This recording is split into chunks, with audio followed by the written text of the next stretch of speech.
just want to personally congratulate you on being named captain for the 20.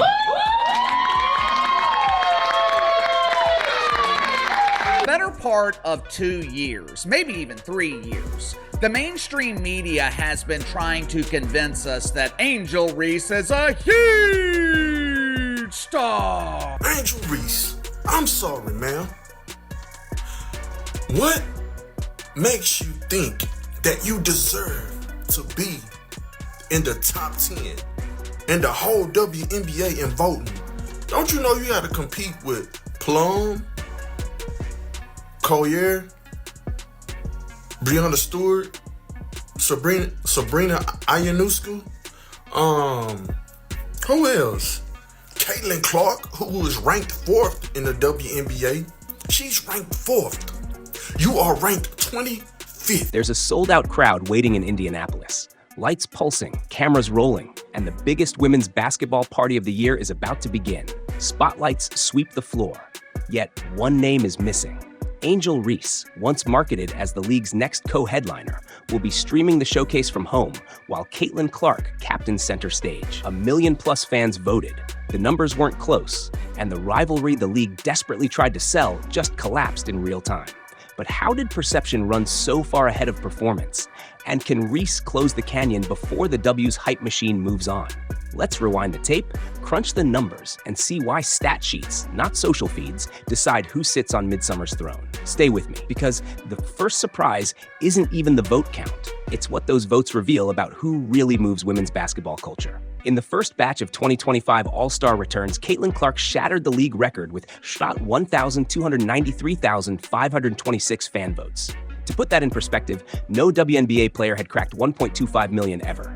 Angel Reese landed 13th at 173,363, outside the starters, outside the top 10, outside every prediction her marketing team floated last autumn.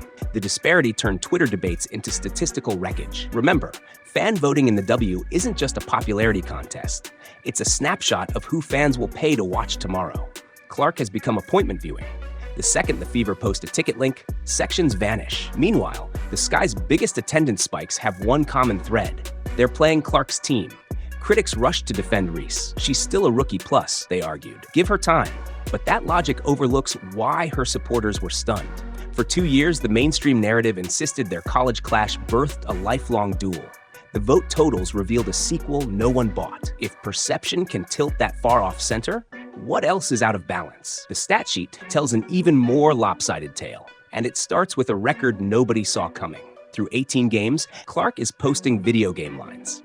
18.2 points, 8.9 assists, 5.0 rebounds. She reached 350 career assists faster than any guard before her, and did it while nursing a mid-season ankle tweak. Her true shooting hovers above 57%, elite for a rookie floor general tasked with carrying usage that would buckle veterans. Reese's sophomore numbers? 11.7 points, 12.3 boards, 3.9 turnovers on 39.1% shooting. Yes, she still inhales rebounds, but nearly a quarter are off her own missed shots, a stat first flagged by fans who coined the now infamous MeBounds meme. Efficiency matters. Offensive possessions that end in point-blank misses and self-cleanups burn precious shot clock without bending defenses. Team impact widens the gulf. The Fever hover around 500 when Clark plays. Their offensive rating nosedives 14 points when she sits. Chicago's net rating is actually +2 when Reese is off the floor, -11 when she logs heavy minutes. Numbers aren't everything, but when every angle screams the same conclusion, the conversation shifts from "why is Angel behind?" to "how do we help her catch up?" One answer, apparently, was to lean into the meme, slap it on a hoodie, and trademark it for profit. Because why fix a flaw when you can monetize it? Caitlin Clark doesn't just sell tickets, she moves broadcast schedules. ESPN flexed 2 Fever games into Sunday primetime after viewership surged past NHL playoff numbers, an unheard-of pivot for midseason women's hoops. Merch tells the same story. Clark's jersey became Fanatics' fastest-selling WNBA item within 8 hours of drop. By contrast, Reese's best-selling product so far isn't a Sky jersey, it's a meme. That's not an insult, it's a marketing masterclass. The day MeBounds trended, Reese filed 2 federal trademarks. In a TikTok now nearing 3 million views, she laughed. That's a 6-figure idea right there. She's not wrong. But brand strength masks a basketball truth. Popularity built on controversy collapses if the game doesn't rise in parallel. Audiences tune in for the spectacle once, they return for excellence. Meanwhile, Chicago's local ratings are flat. Their largest national spike? A Saturday evening road tilt versus Indiana. Clark on the marquee, Sky as co-stars. Numbers reveal the inconvenient math. Controversy without production equals a brief blip, not sustained momentum. The Sky coaching staff saw the warning signs early and launched a full-scale experiment. What happened next might haunt Reese's highlight reel for years. Intellectual property filings rarely trend on sports Twitter. Yet there it was, MeBounds, stamped across the U.S. Patent and Trademark database. Reese immediately promoted mock-ups, hoodies, crop tops, phone cases, transforming criticism into cash. Credit where due, flipping a jab into revenue is savvy. But the decision also cemented the meme in stone. Every missed putback became free advertising. For the punchline, teammates tried playful ribbing in post-practice scrimmages. Opponents, less gentle. Broadcast crews began tracking self-rebound totals on air. Each mention reinforced the brand, yes, but also the flaw. In pro sports, players usually force narratives to die by erasing the weakness. Reese chose to copyright it. Critically, the filing date coincided with a slump. 3 straight single-digit performances. Turnover rates spiking. Coaches hoped she'd channel frustration into film study and footwork drills. Instead, the news cycle focused on merch drops. Did she underestimate how loud that message would sound in a locker room battling for relevance? Chicago's answer was drastic.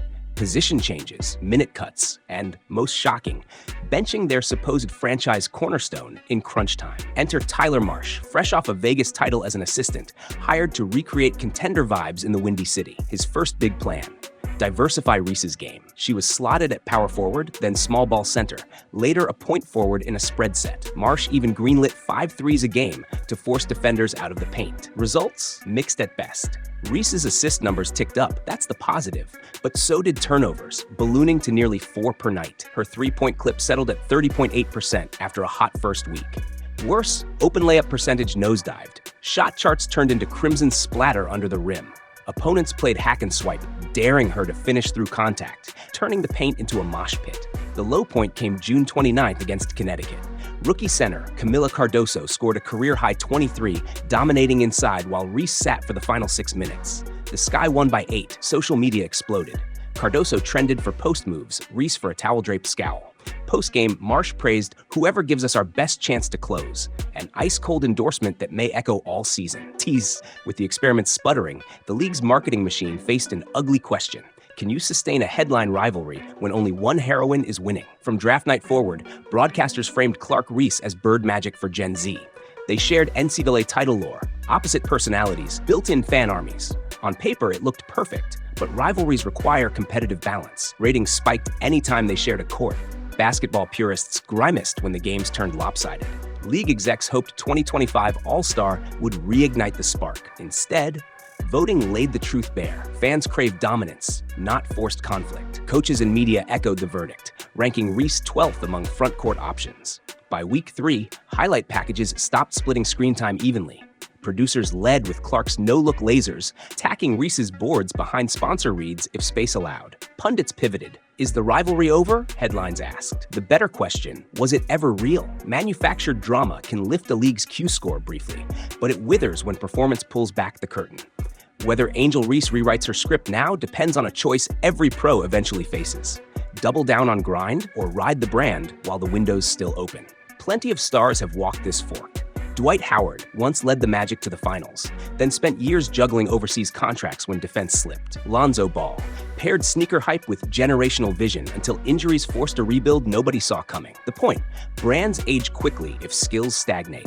Reese's path back begins where every forwards does, finishing around the rim. Her second jump knack is elite, touch, less so. Coaches whisper about daily mic cone drills, balance boards, yoga for core stability, tools Clark famously embraced to sharpen her off-balance triples. A summer mission could flip narratives fast. Imagine Angel returning in August, shooting 48% inside 5 feet, swatting shots instead of chasing boards. Storylines would pivot overnight. There's also defense. Reese's length and motor hint at switch-everything potential, yet lateral foot speed lags. The league's quicker fours torch Chicago on pick-and-pop sets. Another film session must. Replacing highlight blocks with positional discipline may not trend on TikTok, but scouts notice. Which brings us to the intangible, mindset. Clark answers criticism by burying herself in the lab. Every dent becomes fuel. Reese leans comedic, letting trolls peek behind the curtain for clout. That charisma sells, no doubt, but championships demand a darker, quieter grind. And for the WNBA itself, this saga might hold an even bigger lesson about where to invest its storytelling chips. The 2025 All-Star rosters will hit the hardwood on July 19. Clark will lead introductions, the Indiana crowd roaring like March Madness spilled into summer. Angel Reese may still squeak in as a reserve. Coaches sometimes reward rebounding, but the damage to the narrative is done. Fans, analysts, and even casual viewers just watched perception melt under the glare of production. Does that doom Angel Reese? Far from it.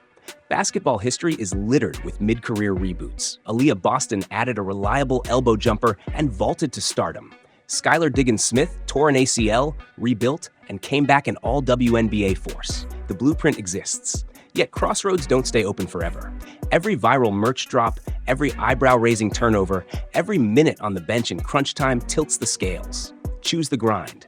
And next summer's highlight packages could push MeBounds to the bargain bin. Stay brand first. And the league will happily spotlight the next rookie phenom hungry for the work. So here's the question for viewers. Can Angel Reese transform critique into craft before the window closes? Or will 2025 be remembered as the year hype met gravity? Drop your predictions below. And don't forget to like and subscribe if you're riding with us all season long. The numbers never lie, and neither does the court.